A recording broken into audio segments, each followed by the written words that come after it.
to come through our heart, my brothers and sisters, is love of Allah. Allah subhanahu wa ta'ala is not to be worshipped only out of fear, only out of understanding, His glory subhanahu wa ta'ala. No, also out of love. Do we love Allah? Do you miss Allah subhanahu wa ta'ala? Don't you sometimes feel, Allahu Akbar, wallahi in dunya, in worldly relationships, you miss a friend, you pick up the phone and you call him. Say, Wallah, why are you calling me? Wallah, I miss you. Wallah, it's been a while, we didn't catch up. Let's go have a feed somewhere. SubhanAllah, we always have these feelings with human beings. Lovers, SubhanAllah, a male and a female, a husband and a wife, Islamic environment, a husband and a wife. The guy is overseas, he hasn't seen his wife in a long time.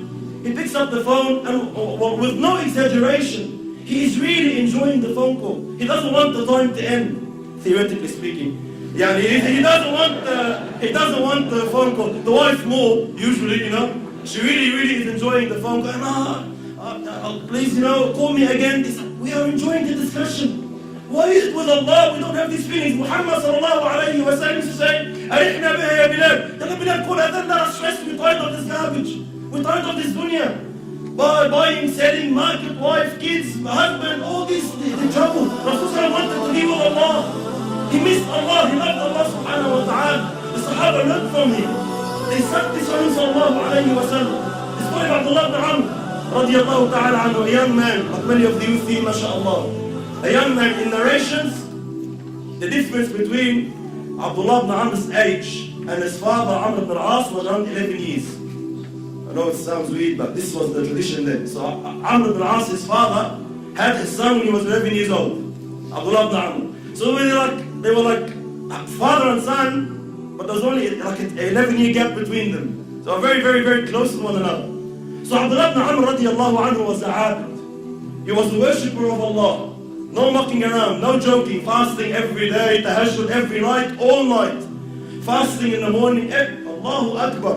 Dhikr of Allah, ibadah, da'wah, ilm, name it. He was one of these youth that dedicated themselves to Allah to the extent that his father had to force him to marry. He's one of those people that the father had to actually, now get married. And it wasn't because of work or because he was falling in haram. No, he was dedicated to Allah. He didn't have time to think of these things. Subhanallah. They don't exist in our time. So Abdullah ibn Amr radiallahu anhu was forced to get married. Allahu Akbar. I want you to imagine the feeling going through a young man's heart on his wedding night. What do you think of? Our youth are smiling, I know. Your wedding night, the first night, that's it, And for them, he didn't have he didn't meet his wife for 10 years beforehand. No. It's the first time to see his wife. It's the first time to actually, probably see a female in Medina. He actually is seeing, they're full of shahwat, they were true men, they're full of desire. And Abdullah ibn Amr radiallahu anhu says to his new wife, Allahu Akbar, please allow me to pray 2 rak'at. Allow me to pray 2 rak'at. In this time, he's thinking of Allah. In that time, we pray. I don't want to speak about myself, but people that pray Isha on that night, they probably pray 5 rak'at, 3 rak'at. He can't think properly. Abdullah ibn Amr radiallahu anhu in this time is remembering Allah. He's focused on Allah. SubhanAllah, he's there, emotion. He's saying, please allow me to pray. How can I spend the night? Not that. He wants to pray, Salah. He starts praying and takes off. Forgets about his wife, forgets about his newlywed, mashallah, dressed up for him, beside, he's praying until Adhan al-Fajr. He forgets his wife in the first wedding night till Fajr. And then Fajr time comes, he's not going to miss his fasting because he's newly married. No way! He goes, sorry, tomorrow, inshallah. Next day, same thing. Allow me to pray 2 rak'at. Forgets again. 3rd day, same thing. Forgets again. 3 days, the wife is there, he's there, nothing happened. Subhanallah, Amr ibn al-As, the father, comes. He wants to check on his daughter-in-law.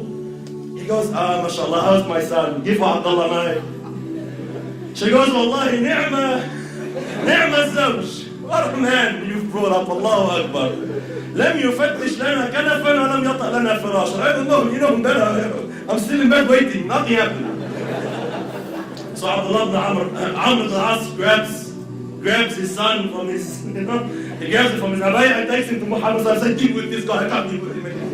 So Muhammad says to him, no, you fast one day on, one day off, you don't pray tahajjud all night, a portion of the night you pray, a portion you sleep, your family has a right, your wife has a right, Deen has a right.